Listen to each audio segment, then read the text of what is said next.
Hello, student. Today we are going to start a new chapter that is the fight. Before starting, I want to give you a short introduction of this chapter. Well, this story it discusses about a short and precise manner. It is a story about two boys who belong to different states. One was Ranji, a Rajput, and the other was Suraj, a Punjabi boy. Ranji moves to a new city and one day discovers a pool. The translucent water excites him and he gets in the pool and starts swimming. He repeats the same thing the next day, but Suraj interrupts him. Ranji is friendly at first, but Suraj does not reciprocate. Thus, they get into a huge fight. They punch and beat each other. Further, they keep fighting when both of them get tired. They decide to continue the fight the next day. On the next day, Suraj challenges Ranji to swim across the pool and he does so excellently. This surprises Suraj and he asks him to teach him swimming. So, after that, they become friends. Now, let's go with the chapter. Ranji had been less than a month in Rajpur when he discovered the pool in the forest. It was the height of summer and his school had not yet opened. And having as yet made no friends in the semi hill station, he wandered about a good deal by himself into the hills and forest that stretched away interminably on all sides of the town. It was hot, very hot at that time of the year, and Ranji walked about in his vest and shorts, his brown feet white with the chalky dust that flew up from the ground. The earth was parched, the grass brown, the trees listless, hardly stirring, waiting for a cool wind or a refreshing shower of rain. So, my dear student, the Fight, this chapter is a story about two boys written by Ruskin Bond. One boy is a Rajput, Ranji, while the other is a Punjabi, Suraj. Ranji is new to town and one day he finds a pool in the middle of the forest. This surprises him because he has never seen such translucent water. It was on such a day, a hot, tired day, that Ranji found the pool in the forest. The water had a gentle translucency, and you could see the smooth, round pebbles at the bottom of the pool. A small stream emerged from a cluster of rocks to feed the pool. During the monsoon, this stream would be a gushing torrent cascading down from the hills, but during the summer, it was barely a trickle. So, Ranji, he gets inside the pool as it was too hot. He starts enjoying in the cool water and swims heartily. He visits the pool again the next day and enjoys a lot in the water. However, after a while, he notices a boy standing on the edge of the pool. Now see, the rocks, however, held the water in the pool and it did not dry up like the pools in the plains. When Ranji saw the pool, he did not hesitate to get into it. He had often gone swimming alone or with friends. When he had lived with his parents in a thirsty town in the middle of the Rajputana desert, there he had known only sticky, muddy pools where buffaloes walloped and women washed clothes. He had never seen a pool like this, so clean and cold and inviting. He leaped into the water. His limbs were supple, free of any fat, and his dark body glistened in patches of sunlit water. Now, the next day he came again to quench his body in the cool waters of the forest pool. He was there for almost an hour, sliding in and out of the limpid green water or lying stretched out on the smooth yellow rocks in the shade of broad leaved sal trees. It was while he lay thus that he noticed another boy standing a little distance away, staring at him in a rather hostile manner. The other boy was a little older than Ranji, taller, thick set, with a broad nose and thick red lips. He had only just noticed Ranji, and when Ranji did not say anything, the other called out, "What are you doing here, mister?" Ranji, who was prepared to be friendly, was taken aback at the hostility of the other's tone. "I am swimming," he replied. "Why don't you join me?" "I always swim alone," said the other. "This is my pool. I did not invite you here." The stranger strode up to Ranji, who still sat on the rock, and planting his broad feet firmly on the sand, said, as though this would settle the matter once and for all, "Don't you know I am a warrior? I do not take replies from villagers like you." "So you like to fight with villagers?" said Ranji. "Well, I am not a villager. I am a fighter. I am a warrior. I am a fighter." They had reached an impasse. One had said he was a warrior, the other had proclaimed himself a fighter. There were little else that could be said. Now, as they begin talking, and while Ranji he was friendly, the other boy does not react the same way. He tells him that he does not like talking to villagers and tries to scare him away. This angers Ranji and he wants that he will beat him. Now, "You understand that I am a warrior," said the stranger, feeling that perhaps this information had not penetrated Ranji's head. "I have heard you say it 3 times," replied Ranji. "Then why are you not running away?" "I am waiting for you to run away." "I will have to beat you," said the stranger, assuming a violent attitude, showing Ranji the palm of his hand. "I am waiting to see you do it," said Ranji.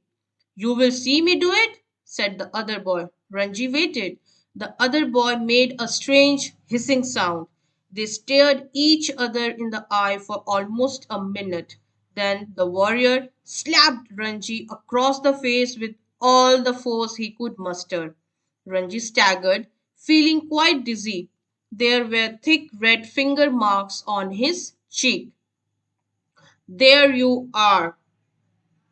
exclaimed his assailant. "Will you be off now?" For answer, Ranji swung his arm up and pushed a hard, bony fist into the other's face. And then they were at each other's throat, swaying on the rock, tumbling onto the sand, rolling over and over, their legs and arms locked in a desperate, violent struggle. Gasping and cursing, clawing and slapping, they rolled into the shallows of the pool. Even in the water, the fight continued as, spluttering and covered with mud, they groped for each other's head and throat. But after 5 minutes of frenzied, unscientific struggle, neither boy had emerged victorious.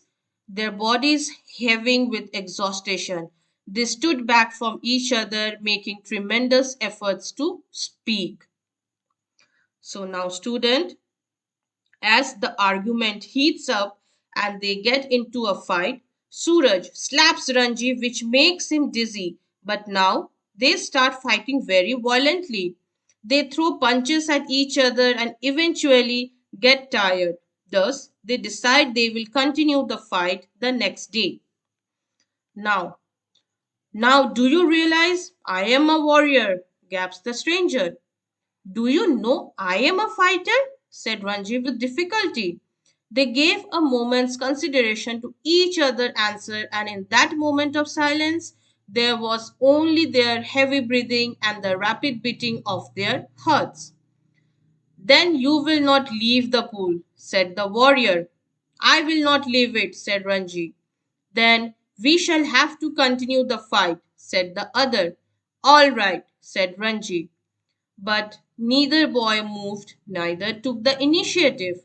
The warrior had an inspiration. "We will continue the fight tomorrow," he said. "If you dare to, come here again tomorrow. We will continue this fight, and I will not show you mercy as I have done today. I will come tomorrow, said Ranji. I will be ready for you. They turned from each other then and going to their respective rocks, put on their clothes and left the forest by different routes. Now, as they all departed, now let's see what happened in second part. So, when Ranji got home, he found it difficult to explain the cuts and bruises that showed on his face, leg, and arms. It was difficult to conceal the fact that he had been in an unusually violent fight, and his mother insisted on his staying at home for the rest of the day. That evening, though he slipped out of the house and went to the bazaar, where he found comfort and solace in a bottle of vividly colored lemonade and a banana leaf full of hot, sweet jalebis. He had just finished the lemonade when he saw his adversary coming down the road. His first impulse was to turn away and look elsewhere. His second to throw the lemonade bottle at his enemy, but he did neither of these things. Instead, he stood his ground and scowled at his passing adversary, and the warrior said nothing either, but scowled back with equal ferocity. So, student, Ranji is unable to hide his injuries from his mother, who gets worried. Nonetheless, Ranji slips out to the market and buys lemonade and jalebis. He eats them when he sees Suraj. They just scowl at each other and leave. The next day was as hot as the previous one. Ranji felt weak and lazy and not at all eager for a fight. His body was stiff and sore after the previous day's encounter, but he could not refuse the challenge. Not to turn up at the pool would be an acknowledgement of defeat. From the way he felt just then, he knew he would be beaten in another fight. But he could not acquiesce in his own defeat. He must defy his enemy to the last or outwit him. For only then could he gain his respect. If he surrendered now, he would be beaten for all time. But to fight and be beaten today left him free to fight and be beaten again. As long as he fought, he had a right to the pool in the forest. Now, the next day they reach the pool, and even though Ranji was weak, he does not want to give up the pool. Suraj challenges Ranji to swim across the length of the pool. Ranji dives in the pool at once and completes it. It was nothing. So he was half hoping that the warrior would have forgotten the challenge, but these hopes were dashed when he saw his opponent sitting straight to the west on a rock on the other side of the pool. The warrior was rubbing oil on his body. He saw Ranji beneath the sal trees and called a challenge across the waters of the pool. Come over on this side and fight, he shouted. But Ranji was not going to submit to any conditions laid by his opponent. Come this side and fight, he shouted back with equal vigor. Swim across and fight me here, called the other. Or perhaps you cannot swim the length of this pool. But Ranji could have swum the length of the pool a dozen times without tiring, and here he would show the warrior his superiority. So, slipping out of his vest, he dived straight into the water, cutting through it like a knife, and he surfaced with hardly a splash. The warrior's mouth hung open in amazement. So, you can dive? He exclaimed. It is easy, said Ranji, treading water, waiting for a further challenge. Can't you dive? No, said the other. I jump straight in, but if you will tell me how, I will make a dive. It is easy, said Ranji. Stand on the rock, stretch your arms out, and allow your head to displace your feet. The warrior stood up, stiff and stretched out his arms and threw himself into the water. He landed flat on his belly with a crash that sent the birds screaming out of the trees. Now, Ranji dissolved into laughter. Are you trying to empty the pool? He asked as the warrior came to the surface, spouting water like a small whale. Wasn't it good? Asked the boy, evidently proud of his feat. Not very good, said Ranji. You should have more practice. See, I will do it again. And pulling himself up on a rock, he executed another perfect dive. The other boy waited for him to come up, but swimming underwater, Ranji circled him and came upon him from behind. How did you do that? Asked the astonished youth. Can't you swim underwater? Asked Ranji.